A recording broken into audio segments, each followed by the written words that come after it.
Ya, Alhamdulillah Ernie Sofina daripada daerah Tutong. Assalamualaikum.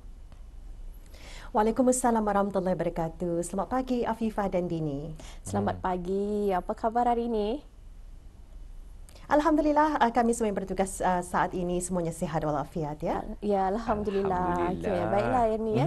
Ingin juga kita tahu ni apa sebenarnya plan ataupun aktiviti Ernie selepas bertugas hari ini.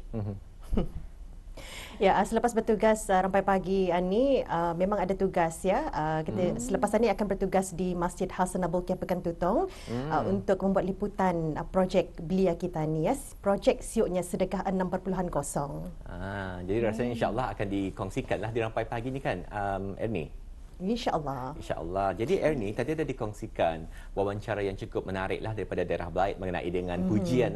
Memuji biarlah berpada-pada. Ernie sebagai seorang ibu, mungkin boleh dikongsikan ni Ernie, cara Ernie memberi pujian kepada anak-anak. Yang rasanya penting tadi katanya memuji itu harus berpada-pada, harus kena dengan tempat. Untuk anak-anak Ernie sendiri, bila masanya Ernie akan memuji dan apa rasa Ernie, kepentingannya pujian ini pada anak-anak Ernie? Mungkin boleh dikongsikan.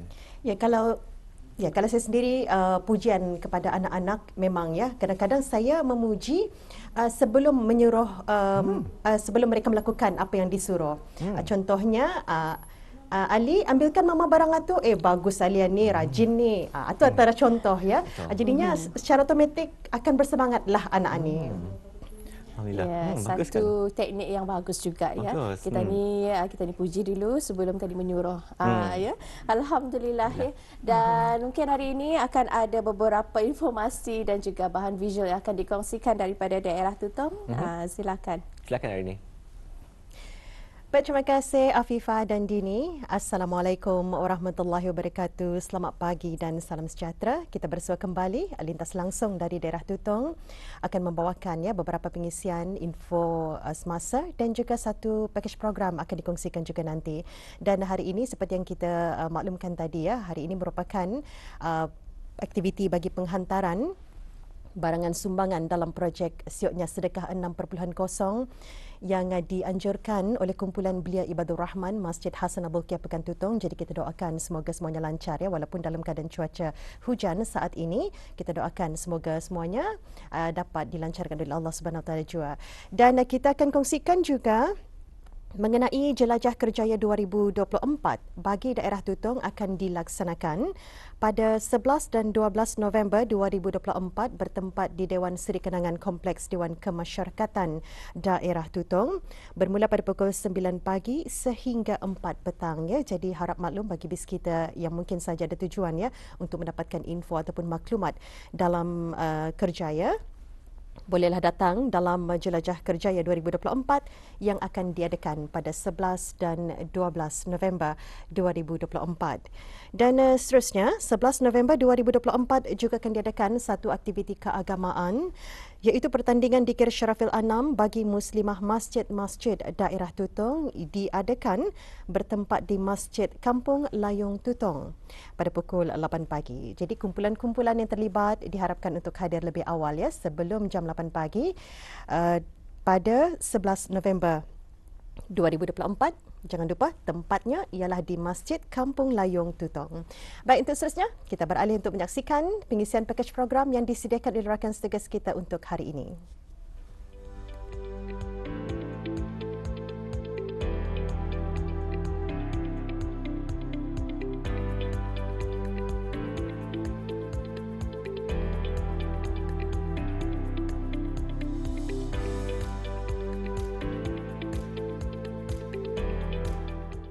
Memanfaatkan penggunaan sisa makanan atau bahan mentah untuk dijadikan sebagai suatu produk adalah satu langkah bijak bistari dalam mengurangkan kesan buruk terhadap alam sekitar. Mengelola sisa makanan dengan baik itu terkandung di dalam matlamat pembangunan mampan SDGs 12 iaitu Responsible Consumption and Production atau penggunaan dan pengeluaran bertanggungjawab. Selaras dengan komitmen negara dalam menangani pengurusan sisa, beberapa orang dari Universiti Islam Sultan Sharif Ali Yunisa telah menghasilkan makanan kucing yang mesra alam dan organik serta mampan dari sisa-sisa bahan mentah seperti sebahagian isi atau organ ayam yang tidak terjual di bawah jenama Perfectly Green. Idea untuk menghasilkan makanan kucing adalah tercetus ketika kami para peserta menyertai sesi dialog Belia Matlamat Pembangunan Mampan kali kedua. Semasa sesi dialog berkenaan, para peserta adalah digalakkan untuk menghasilkan produk-produk yang bersandarkan ataupun berdasarkan Matlamat Pembangunan Mampan SDG yang ke-12, iaitu Responsible Consumption and Production. Dan dari sana juga kami para peserta para ahli kumpulan ini berbincang dan sumbang saran idea. Dari sana kami memutuskan untuk menghasilkan produk makanan kucing. Pasal bila dilihat dari peserta-peserta lain, kebanyakannya pada mulanya, pada asalnya kami akan membuat kompos sebenarnya, kompos organik baja. Tapi bila dilihat peserta-peserta lain, kumpulan-kumpulan lain ada jualah membuat kompos baja. So untuk mencari kelainan dan keunikan, kami memutuskan untuk menghasilkan makanan kucing. Sebelum saya beritahu apa bahan-bahannya yang digunakan, menurut beberapa kajian seperti Geospexes, sisa-sisa makanan ini boleh menjadi sumber asid amino, mineral, asid lemak dan juga vitamin yang sangat baik untuk pertumbuhan dan perkembangan haiwan. Jadi dari sana kami menggunakan sisa makanan ini. Sisa makanan ini bukanlah kami pilihlah, kriteria-kriterianya memang kami pilih, bukan yang masih dalam keadaan baik. Contohnya saja dengan hati ayam, badal ayam, dan ikan, daging yang telah dicincang, dan kami ambil dari pasar-pasar raya di Brunei lah, lokal. Dan kenapa? Ia sangat baiklah, mempunyai nutrients yang bagus untuk pertumbuhan dan perkembangan haiwan. Setakat ini, produk yang mereka hasilkan masih berada di peringkat penyelidikan dan pembangunan. Dan pada peringkat ini juga, penghasilan makanan kucing yang optimum, stabil dan selamat masih di dalam penelitian mereka. Namun beberapa faktor penting harus diambil kira, antaranya dari segi etika penyediaan produk tersebut, seperti pemilihan bahan mentah yang mestilah dalam keadaan baik dan tidak busuk.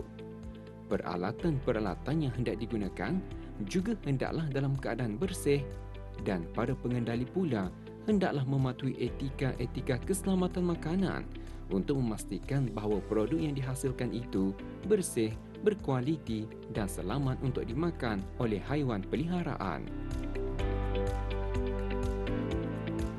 Bagi proses penghasilan produk tersebut pula, pertama, bahan-bahan mentah diasing-asingkan terlebih dahulu antara yang dapat digunakan dan tidak dapat digunakan. Dan seterusnya, dicuci bersih bahan mentah tersebut. Kemudian, bahan-bahan yang telah dibersihkan itu tadi dicincang dan dikisar halus menggunakan mesin pengisar daging. Setelah selesai proses tersebut, bahan kisaran diadunkan bersama tepung. Berat timbangan bagi bahan kisaran bersama tepung adalah 2:1 rasionya. Adunan tersebut pula hendaklah digaul sebati dan seterusnya dipindahkan ke dalam bekas loyang aluminium.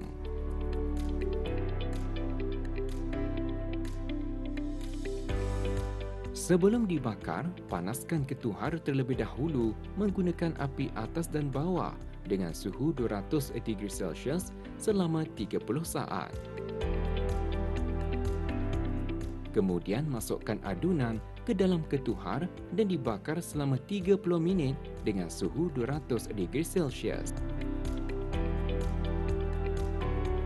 Setelah itu, adunan yang telah masak separa itu disejukkan seketika pada suhu bilik dan kemudian diterbalikkan dan dipotong dadu. Adunan yang telah dipotong itu kemudian dibakar sekali lagi pada suhu dan jangka masa pembakaran yang sama seperti sebelumnya, bertujuan bagi memastikan adunan itu betul-betul kering. Setelah selesai proses membuat makanan kucing tersebut, akhir sekali adalah proses pembungkusan. Setiap satu pek bungkusan ditimbang beratnya seberat 150 gram. Keistimewaan makanan kucing kami ia menggunakan bahan yang asli dan bukannya bahan perisa. Di samping itu juga kami telah menanyakan khasiat-khasiat bahan-bahan daripada pensyarah veterinarian dan kami telah melakukan beberapa kajian yang tentang makanan-makanan binatang peliharaan yang selamat untuk mereka.